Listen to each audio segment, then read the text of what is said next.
तो सादगी, समरसता और स्वच्छता पूर्ण राजनीति का कांग्रेस में शहर से एकमात्र चेहरा आज हमारे बीच चर्चाओं की श्रृंखला में जुड़ने चला है। हम आपका परिचय कराएंगे इंदौर के पूर्व विधायक सत्यनारायण पटेल जी से। सर, आपका बहुत बहुत स्वागत है। नमस्कार। प्रश्नों की बयान शुरू करने से पहले पहला प्रश्न हमारा यह है कि सर, बदलते राजनीतिक परिदृश्य हो चले हैं, राजनीति करने का तरीका बदल गया है, अब आरोप प्रत्यारोप की राजनीति शुरू हो गई है, अनर्गल बयानों की राजनीति शुरू हो गई है। ऐसे में आप खुद को कैसे कंफर्ट फील करते हैं, क्योंकि आपका राजनीति करने का लहजा ही अलग है, आप एक अलग तरीके की राजनीति करते हैं, आप स्वच्छ राजनीति करते हैं, आप ना किसी के ऊपर छिटाकशी करते हैं और ना ही किसी प्रकार के अनर्गल बयानों में हिस्सेदारी रखते हैं। कैसे देखते हैं? समय बदलता है, परिस्थितियां बदलती हैं, लेकिन व्यक्ति ने नहीं बदलना चाहिए, विचारों ने नहीं बदलना चाहिए, ये मेरी मान्यता है। निश्चित ही आदमी ने एकदम कटाक्ष मुद्दे पर करना चाहिए और मुद्दे पर ही चर्चा करना चाहिए। व्यक्तिगत आरोप लगाना चाहिए, लेकिन अगर तथ्य और आधार हो तो, नहीं तो व्यक्तिगत आरोप के पक्ष में मैं कभी नहीं होता। कोरोना काल की बात करें तो दानवीर कर्णों की बयान आज चली थी और वो महज फेसबुक पर सीमित थी, परंतु अगर आपकी बात की जाए, गौर फरमाइएगा, अगर सत्यनारायण पटेल की बात की जाए तो आप क्षेत्रीय राजनीति में भी बने हुए थे, आप क्षेत्रीय तौर पर भी जनता के बीच में थे, साथ ही आप व्यक्तिगत तौर पर भी आप जनता की मदद करते हुए नजर आए। तो कैसे देखते हैं ये फेसबुक या राजनीति जो होती है, जो एक पैकेट दिया नहीं 1000 फोटोग्राफ खींच लिए, कैसे देखते हैं ऐसी राजनीति को? तो सवाल है कि ये दौर कभी जीवन में किसी के न आए। जी। जिसने देखा है और जिसने भोगा वही समझ सकता है, क्योंकि देश में एकदम लॉकडाउन लगा था, देश के प्रधानमंत्री जी ने समय जनता को नहीं दिया था। मैं चाहता था कि, और हम भी क्या, देश भी चाहता था, कम से कम हफ्ते 10 दिन का समय दे, जिसको जहाँ पहुँचना पहुँच जाए। तो तत्काल लॉकडाउन 1 या 2 या 3 दिन में लगा, महीने भर लगा। उससे देश का गरीब मजदूर और कई ऐसे परिवार जो परिवार के बीच जाना चाहते थे, रोज की परिस्थिति, कोई पैदल निकल, कोई बच्चों को लेकर, कोई पत्नी को लेकर, कोई माँ को लेकर, कोई बेटे, तो वो बहुत बुरा दौर था। वो दौर, उस दौर में कौन किसका परिचित है, कौन किसको वोट देगा नहीं देगा, कौन राजनीति होगी नहीं होगी, वो एक अलग विषय था। तो वो हमारे पिता श्री रामेश्वर जी पटेल साहब ने एक दिन रास्ते पर देखा तो बहुत बुरे हालात। उसी दिन हमने और हमारे परिवार ने फैसला लिया कि हम साधन नहीं थे, ट्रैक्टर से कुछ लोगों को 15-20 करोड़ छोड़े और एक जगह हमने पानी और खाने की जो भी यथासंभव संभव हो सकी वो बेहतर व्यवस्था करने की प्रयास।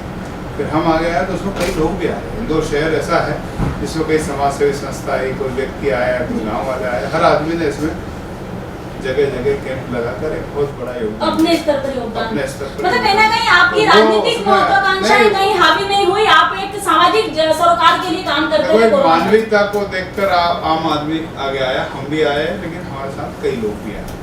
और उसमें खास तौर से उन्होंने ये तक कहा, जो महाराष्ट्र से निकल के आ रहे थे, कि महाराष्ट्र से हम निकले तो कई जगह हमको पानी पीने तक के लिए किसी ने मदद की।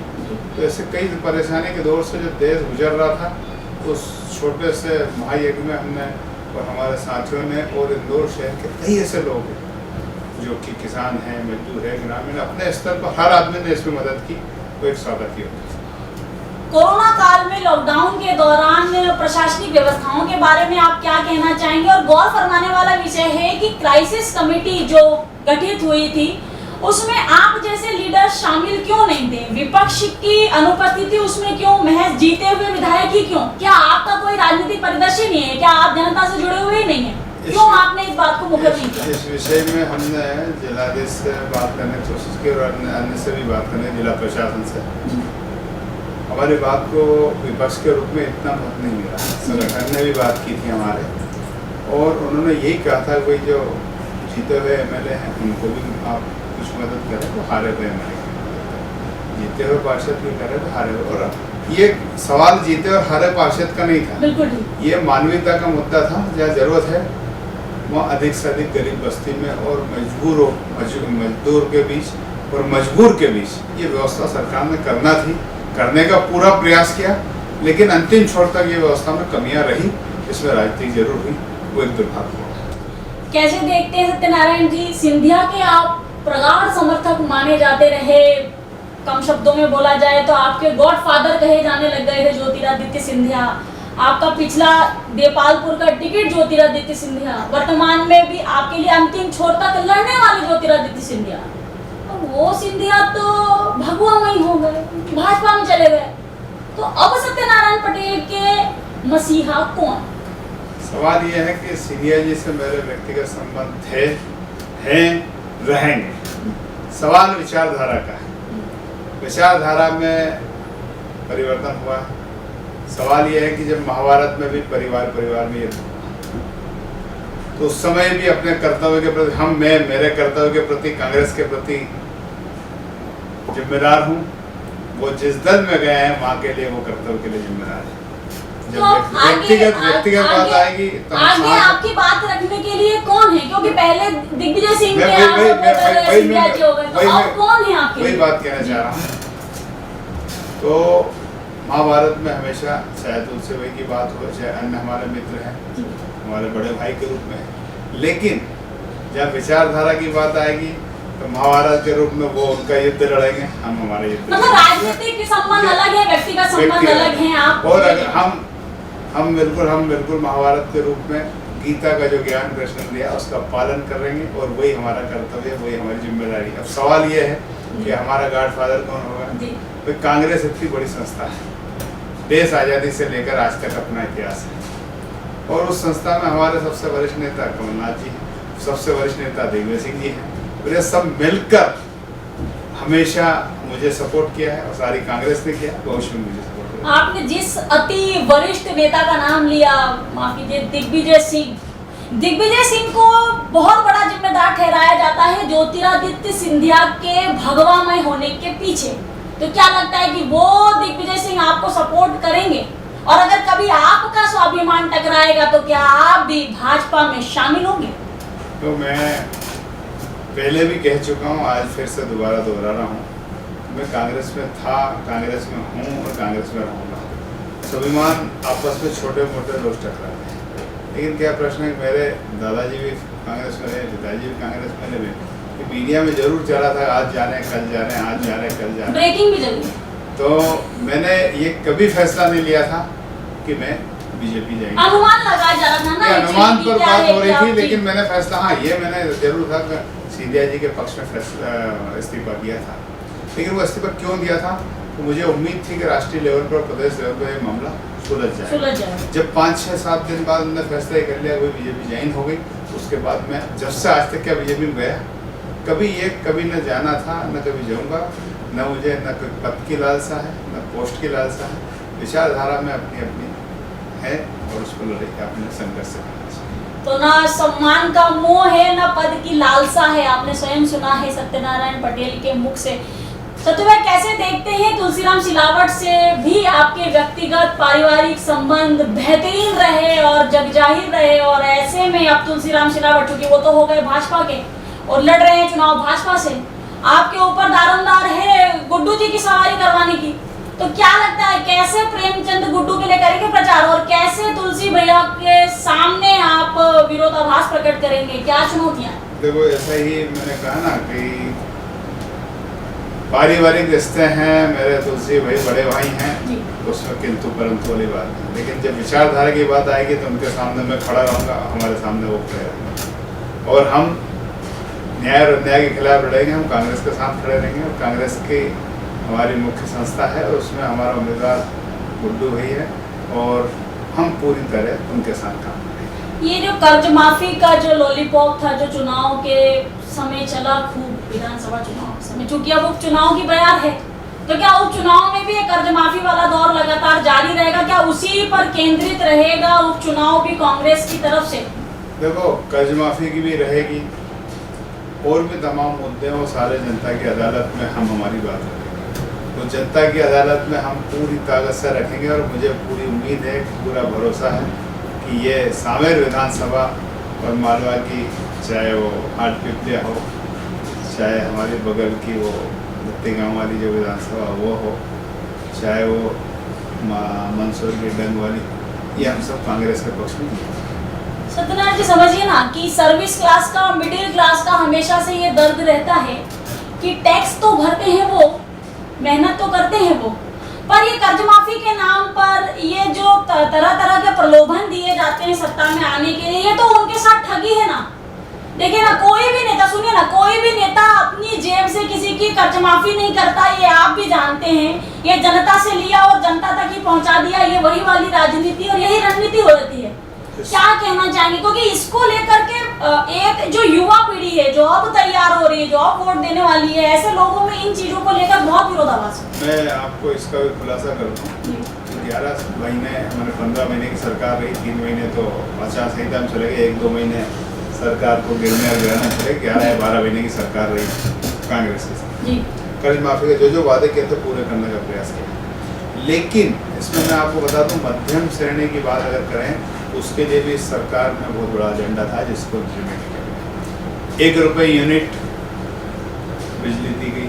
ये संभवतः देश में दिल्ली के बाद संभवतः मध्य प्रदेश में है, जिसमें 1 रुपये यूनिट को मध्यम श्रेणी के लिए एक बहुत बड़ी सौगात थी। जब 3 का बिल आ रहा था, 4 का बिल आ रहा था, 100 से 200 300 तक आया। ऐसे तमाम उदाहरण हैं जो आपको भी शायद मालूम। दूसरा, मोहल्ले क्लिनिक स्वास्थ्य के लिए शुरुआत की थी, मोहल्ले क्लिनिक की। इसके बाद स्वास्थ्य अस्पताल पर जा रहे थे सरकारी, मोहल्ला क्लिनिक चालू हो गए थे, लेकिन अस्तित्व में आते आते सरकार चली गई। इसके बाद हम शिक्षा पर जा रहे थे, इसके बाद स्वास्थ्य के मॉडल हॉस्पिटलों पर जा रहे थे। जो दिल्ली मॉडल जो बना है उसी प्रकार हम मध्य प्रदेश में लाना चाह रहे थे। तो उसमें मध्यम श्रेणी को एक बहुत बड़ी सौगातें थी। और भी रोजगार के अवसर देने का प्रयास किया था कि लोकल रोजगार कैसे बढ़े तो ज़्यादा से ज़्यादा बढ़े। अगर मैं आपको ज़्यादा कुछ नहीं कहूँगा तो हमेशा मजदूर की बात आती है कि भैया मध्य प्रदेश के मजदूर कहाँ हैं, राजस्थान के मजदूर कहाँ हैं, उत्तर प्रदेश बिहार के मजदूर, केरल के मजदूर हैं, तमिलनाडु में कोई मजदूर हैं कभी देखे आपने? मैंने यहाँ भारत में आने जाने तो ये 15 साल में मजदूर के नाम से मैंने ये राज्य जाना जाता था।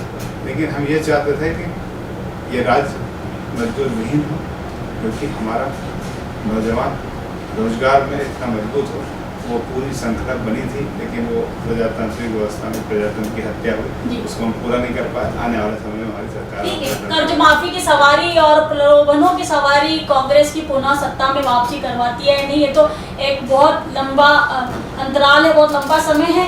कैसे देखते हैं सत्यनारायण पटेल जी, आप ही के द्वारा राजनीति में लाए गए बहुत बड़े नेता जीतू पटवारी, जो आपसे बाद में आते हैं राजनीति में और आज की तारीख में मध्य प्रदेश में कांग्रेस का सबसे ज्यादा चमकदार चेहरा है, कैसे देखते हैं, क्यों आप आगे नहीं बढ़ पाए और क्या कारण है कि जीतू पटवारी की लोकप्रियता आप लोगों पर सभी पर हावी है? नहीं, ऐसा नहीं है। प्रजातंत्र में और हमारे दल में हर प्रतिभा को अवसर मिलता है, जैसे जीतू पटवारी, इसमें ऐसा नहीं है। और कई ऐसे अनेक चेहरे हैं जिनको मिला, जैसे सचिन पायलट हैं, सिंधिया जी खुद जो हमारे दल से निकल गए हैं, ऐसे तमाम है। तो अवसर हर आदमी को मिलता है, हार जीत एक सिक्के का 2 पहलू है और ये उतार चढ़ाव आते रहते हैं। और प्रतिभा को आगे बढ़ाना चाहिए, ये हमारा संगठन का मुद्दा है। गाँव की एक बहुत अच्छी सीट को छोड़ करके आप देपालपुर, कभी 5 नंबर, फिर कभी देपालपुर, फिर कभी 5 नंबर, आप खुद की कोई विधानसभा क्यों नहीं तैयार कर पाए? उसी राव विधानसभा से राजनीति करके आज जीतू पटवारी आम जनता की आवाज बन गए और आप आज भी वहीं जुड़ रहे हैं, देपालपुर 5 नंबर देपालपुर। खुद की कोई विधानसभा क्यों नहीं तैयार करते कि वहीं से लड़ना है मुझे? सवाल ये है कि संगठन ने जब आदेश दिया है, संगठन ने आदेश नहीं दिया, आप देपालपुर से चुनाव लड़ना चाहते थे, पर चूंकि वहां से दिग्विजय सिंह की अड़ीबाजी के चलते विशाल पटेल का टिकट हुआ इस बार। सुनिए थोड़ा बहुत टाटा हम भी दुरुस्त रखते हैं अपना।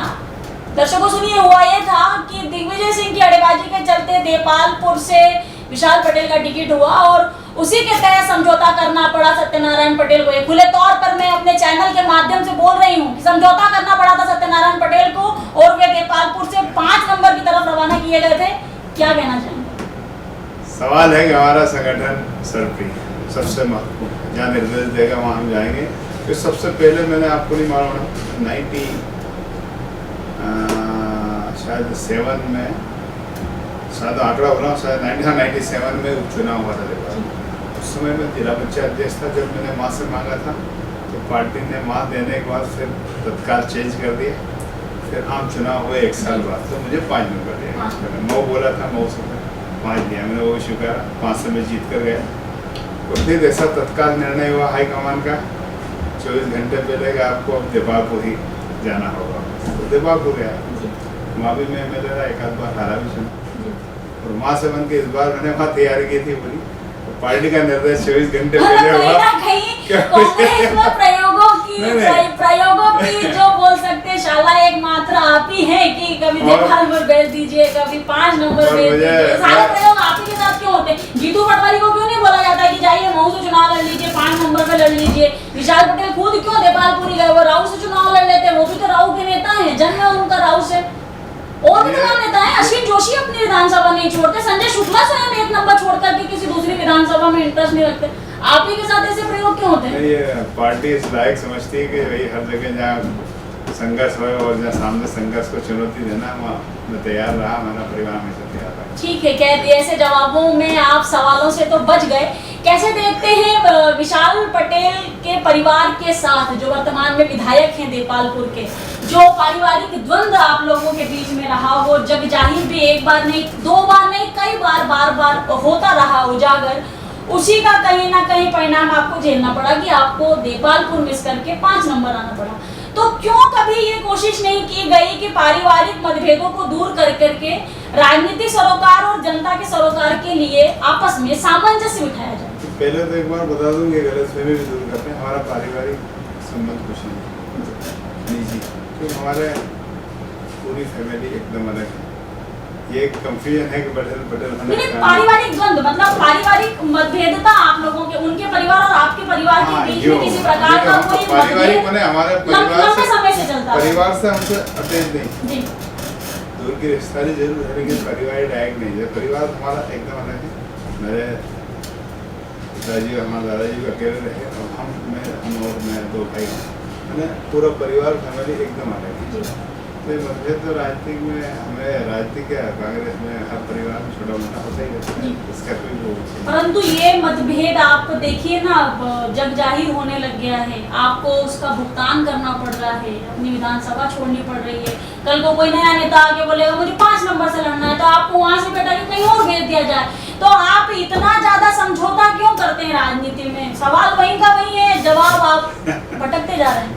नहीं भटकता नहीं जा रहा हूँ, हमारे हाईकमान का जब निर्देश जो होगा उसका पालन करिए। मैं लोकसभा लड़ा, लोकसभा में मैंने व्यक्तिगत रूप से मना किया था जब 2009 का शायद, वही तो है ना, हारने कोई नहीं चाहता, हारना कोई नहीं चाहता ना।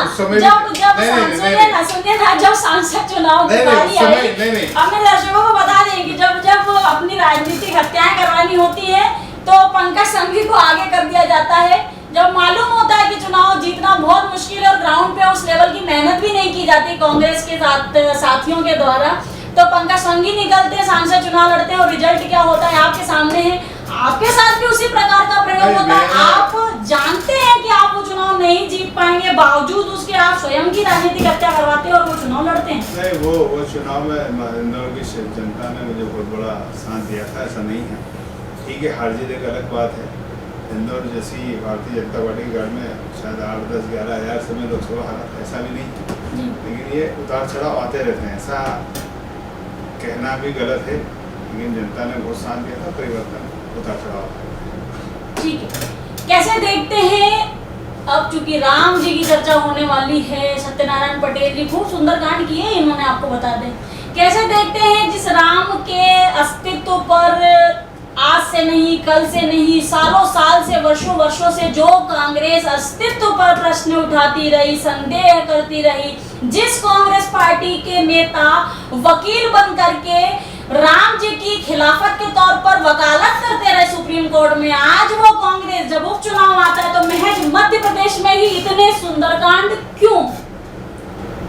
मैं कहना चाहूँगा आपको कि आपको मैं देश आजादी से आज तक का अगर बात की शुरुआत करूँ, शाह नवाज हुसैन ने भी लोकसभा में क्लिपिंग अपने लोकसभा के इस पर निकाल सकते हो, उन्होंने उसका उदाहरण दिया है कि रामलला की मूर्ति नेहरू जी ने रखी थी, देश का बंटवारा हुआ था जब। ये लोकसभा का रिकॉर्ड की बात कर रहा हूँ और आरोप भी लगाया कि उन्होंने इसलिए सुरक्षित रख रही थी मूर्ति वहाँ पर कि देश का बंटवारे के समय संघर्ष ना हो तो मूर्ति सुरक्षित है। इसी के बाद ये अच्छा, ये मैं भी नहीं कह रहा हूँ, ये अपने वो अभी भारतीय जनता पार्टी के जो लीडर अभी सुब्रमण्यम स्वामी जी ने भी जारी किया जो बयान, उसमें भी है उसका कि सन 86 में राजीव गांधी देश के तत्कालीन प्रधानमंत्री की हैसियत से और साथ ही वो राष्ट्रीय कांग्रेस के अध्यक्ष थे, तो तत्कालीन मुख्यमंत्री नारायण दत्त तिवारी उत्तर प्रदेश के, वो भी कांग्रेस के मुख्यमंत्री, उन्होंने मिलकर 86 में रामलला की पूजा भी चालू करी और पूजा के साथ आरती भी चालू करो, दर्शन भी चालू करें। कि आज की आप बात कर रहे हो, तो मैं तो इतिहास बता रहा हूँ।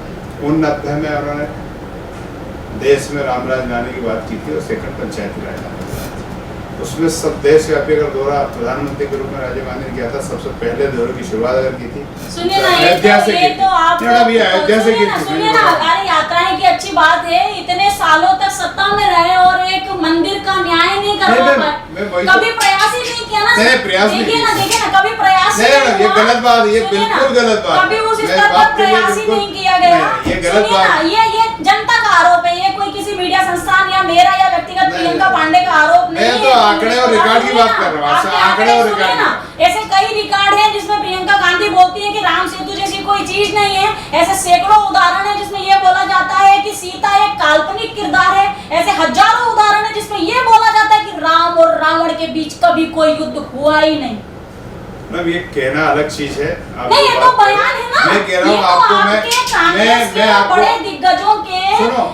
दिग्गजों के जो जिंदा हैं, दिवंगत नहीं हुए हैं, जो अभी धरा पर जिंदा हैं, मैं उन कांग्रेसियों के बयान, आप एक नहीं आपको हजारों सैकड़ों दिखा दूंगी। तो जो किरदार, जो व्यक्तित्व रहा है उसे स्वीकारिए आप कांग्रेस का। ये नया जो चोला धारण किया है, नहीं, ये गलत बात है। आपको मैं इसके लिए ऑथेंटिक बात जो बता रहा हूँ, राजीव गांधी के कार्यकाल की बात बता रहा हूँ, फिर बाद में नरसिंह राव जी के कार्यकाल की बता रहा हूँ, जो कि बात उतने की किसने, अब सुब्रमण्यम स्वामी भारतीय जनता पार्टी के लीडर ने की। पूरी अंदर रिकॉर्ड बात कर रहा हूँ मैं, कोई ये बात नहीं कर रहा हूँ कि मैं हमने ये सारी शुरुआत अगर इस देश में क्या एफर्ट्स थे या नेहरू जी ने मूर्ति रखी, ये तो हम मान रहे हैं ना। नहीं, इसके बाद पूर्ण बहुमत की सरकार आने के बावजूद, सुनिए ना, मुख्य मुद्दा ये है कि राम लला का मंदिर होना चाहिए, इसके लिए कभी मतलब मन ही नहीं बनाया गया, इसको मुख्य एजेंडे से जोड़ा ही नहीं गया। क्या कभी आपने कांग्रेस के मैनिफेस्टो में इसको ज्वाइन किया? आप बताइए ना, आप बताइए ना। मैं बता रहा हूँ, मैं पूरी बात आप कह दो, फिर मैं आपको जवाब भी दे रहा हूँ। तो जब विषय कोर्ट में पहुंच गया जी, कोर्ट में पहुंचने के बाद सरकार का मत खत्म। अभी भी क्या ये फैसला किया भारत की सरकार ने किया? नहीं, उत्तर प्रदेश की सरकार ने किया। देखो नहीं, ऐसा नहीं मैडम, देखो फास्ट ट्रैक में सुनवाई, नहीं ऐसा नहीं है, ऐसा नहीं है।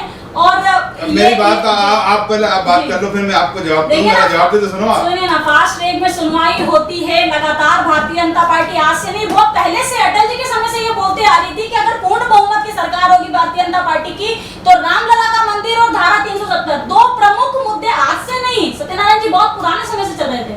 तो ये इसका जवाब कहना ही ना, मैं इसका जवाब दे रहा हूँ। देखो ऐसा है, क्या देश की सरकार ने फैसला किया इसका? क्यों उत्तर प्रदेश की सरकार ने फैसला किया? क्या राम मंदिर का ऑलरेडी हाई कोर्ट में चला, सेशन में चला, सेशन में हाई कोर्ट चला। हाई कोर्ट में तथ्यों के आधार पर पूरी बात हुई। फिर सुप्रीम कोर्ट में जब ये केस गया, तो सुप्रीम कोर्ट में सारे तथ्यों के आधार पर पुरातत्व विभाग, जज की पैनल बनाई गई, पूरा वीडियोग्राफी हुई, सारी चीज रिकॉर्ड के आधार पर सुप्रीम कोर्ट ने फैसला लिया। क्या नरेंद्र मोदी की सरकार ने फैसला लिया? नहीं, देखो ये फैसला आप भी सुनिए और दर्शकों से भी कहूंगी सुनिए कि आप ही कह रहे हैं ना कि सुप्रीम कोर्ट से हुआ निर्णय, तो सुप्रीम कोर्ट में रामलला के विरोध में वकालत कर रहा था कौन?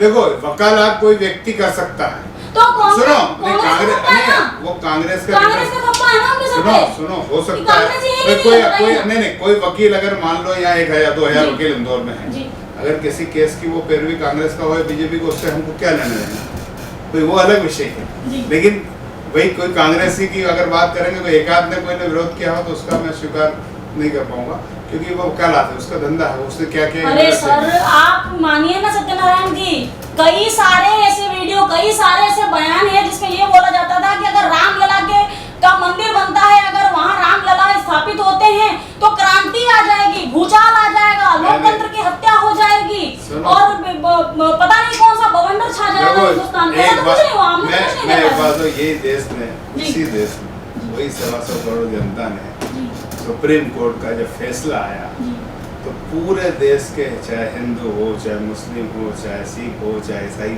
सभी ने समर्थन किया। तो ओवैसी ने तो नहीं किया? नहीं, देखो एक आध अरे देखो, वो तो मुस्लिम लीडर है ना, सुनो, आप बोल रहे हैं हिंदू ने नहीं ऐसा नहीं, वो तो मुस्लिम लीडर है भाई वो। वो लीडर है, लेकिन किसी ने वहाँ पर विरोध किया?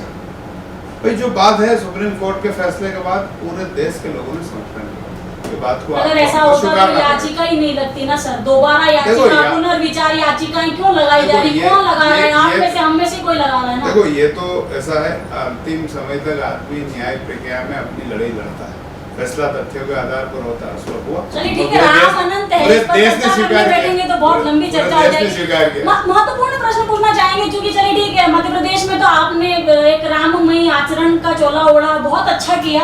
क्या आपको लगता है कि राष्ट्रीय स्तर पे भी अब कांग्रेस को अपनी थोड़ी सी विचारधारा बदलने की जरूरत है, थोड़ा सा आचरण बदलने की जरूरत है, राष्ट्र हितों के मुद्दों के बारे में ज्यादा सोचने की जरूरत है? कैसे देखते हैं, क्या किसी प्रकार का परिवर्तन आपके भी जहन में है कि होना एक चाहिए? बात बताओ, कांग्रेस ने कौन सा राष्ट्र हित में काम नहीं किया? आपको मैं राष्ट्र हित के उदाहरण बोला, आपके पूछना चाहूँगा, मैं पूरा बताना चाहूँगा। 71 में इंदिरा जी इस देश की प्रधानमंत्री थी। विश्व में अनेक युद्ध हुए, विश्व युद्ध हुए और तमाम युद्ध हुए। 71 में पाकिस्तान से जब युद्ध हुआ तो इतिहास ही नहीं बदला, भूगोल भी बदल गया। एक नए देश का जन्म ले लिया, जो कि बांग्लादेश, और 1 लाख सैनिक को आत्मसमर्पण कराया तो कांग्रेस की सरकार इंदिरा जी के नेतृत्व में। राष्ट्र की बात अगर करें तो ऐसे तमाम उदाहरण हैं। इसके बाद तो राष्ट्र कश्मीर भी कांग्रेस की ही देन है। सिक्किम राज्य, सुनो ये जो आज चीन का विवाद चल रहा है, आपको मैं बताना चाहूंगा, ज्यादा जानकारी मेरे पास इतनी तो नहीं, पर काफी कुछ है। सिक्किम राज्य इंदिरा जी के नेतृत्व में एक नया राज्य बना, जो कि आपको ध्यान हो तो ये भारत में अस्तित्व में जब आया तो देश की प्रधानमंत्री इंदिरा जी थी, और उसी समय बनने के बाद ये हड़पना चाहते थे कौन? चीन। वहाँ पर जनमत संग्रह करा गया, सरकार ने पूरी एफर्ट्स लगाए और लगाकर वो कांग्रेस में भारत में भारत में विलय हुआ। नहीं बोल रहा हूँ, कांग्रेस के नेतृत्व वाली सरकार के, इंदिरा जी के नेतृत्व, ऐसा नहीं है भाई। क्या है, विरोध में आप हर चीज बात कर दोगे, लेकिन ऐसे निर्णय हुए, ऐसे कई निर्णय हुए। इंदिरा गांधी का जो कार्यकाल है वो हिंदुस्तान का स्वर्णिम कार्यकाल है, इसमें कोई दो मत नहीं है और हम उसे जुटला नहीं सकते। पर मुद्दा जो अहम बात थी, आप उससे भटकते हैं। हम ये कहना चाहते हैं कि सुनिए ना, जो राष्ट्रीय, जैसे मान लीजिए कि पाकिस्तान अगर हमारे 4 सैनिक मारता है, आतंकवादी हमारे 4 सैनिक मारता है, अगर बदले में अच्छी कार्रवाई के तहत उनके 20 आतंकवादी मारे जाते हैं, जिसके 2 प्रमुख उदाहरण रहे नरेंद्र मोदी के द्वारा, तो हम उसका विरोध करते हैं। हम कहते हैं सबूत ला के दिखाओ, सबूत ला के दिखाओ कि क्या आतंकवादी सच में मरे हैं, वीडियो ला करके दिखाओ।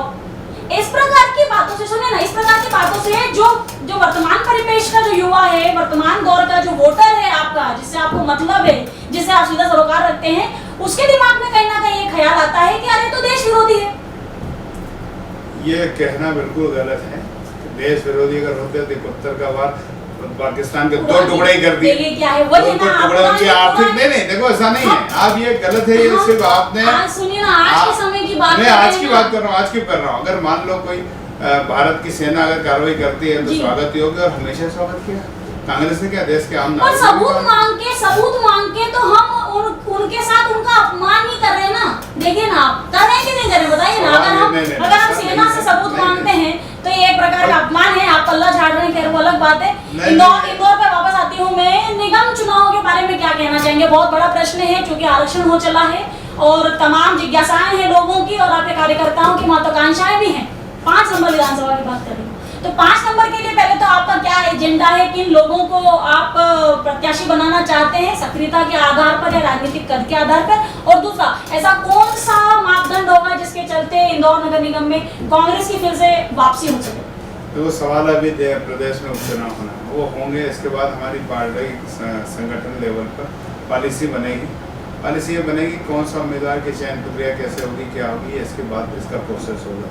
तो संगठन लेवल पर, प्रदेश लेवल पर, प्रदेश के लेवल पर, नगर लेवल पर, उसके बाद उसके जो भी मापदंड बनेंगे वो उसके बाद तय। नहीं, पर आपने अपने 5 नंबर के लिए कोई योजना बना रखी है? देखो, योजना तो हमारी संगठन बना ही रहे हैं और हम मिलकर बना रहे हैं, लेकिन उसको मूर्त रूप जब देंगे उसी समय में बता पाऊंगा कि अंतिम रूप ये है।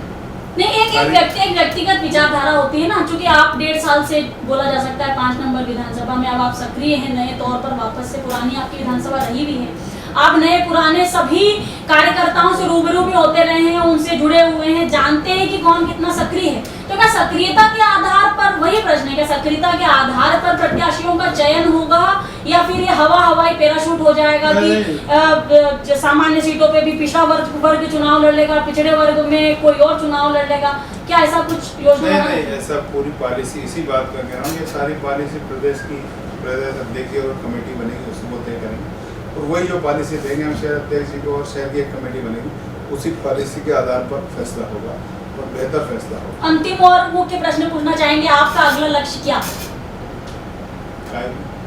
राजनीतिक लक्ष्य आपका क्या? आगे क्या करने वाले हैं? 5 नंबर में ही अब एक्टिव रहेंगे, अब यही काम करेंगे, या फिर कुछ नया एजेंडा बना रखा है, कोई नया प्रयोग करेंगे, या फिर वही की पार्टी जो करवाएगी वही? 5 नंबर में ही सक्रिय रहूंगा, 5 नंबर की जनता ने मुझे बहुत विश्वास दिया है, 5 नंबर में ही मैं काम करूंगा, उनके संग। तो यह थी राजनीति के चमकदार सितारे सत्यनारायण पटेल से हमारी विशेष चर्चा। अगली चर्चाएं लगातार रहेंगी जारी, इस चर्चा पर लगाएंगे पूर्ण विराम। मुझे दीजिए इजाजत और बने रहिए रेड 9 न्यूज़ के साथ।